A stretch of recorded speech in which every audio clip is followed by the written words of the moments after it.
En France, pour suivre des études médicales, il faut passer le fameux numerus clausus qui permet de réguler le nombre de professionnels médicaux. Or, depuis novembre 2012, l'université privée Fernando Pessoa s'est installée en France et permet de suivre ce type d'études librement, sans être comptabilisée dans le numerus clausus. Elle a ainsi provoqué de vives réactions dans les facultés de médecine. Et c'était une réaction extrêmement mitigée du fait des modalités de son ouverture.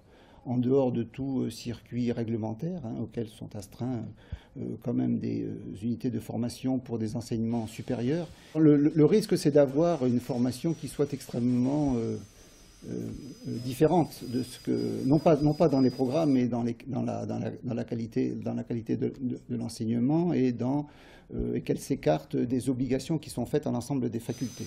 Cette université d'origine portugaise propose l'année de formation en odontologie à 9 500 € et sa direction justifie sa complémentarité du service public. Les universités françaises sont excellentes, elles souffrent actuellement d'un manque d'argent et elles devraient se réjouir qu'il y ait des universités privées qui s'installent. Moi je suis pour la coexistence des deux.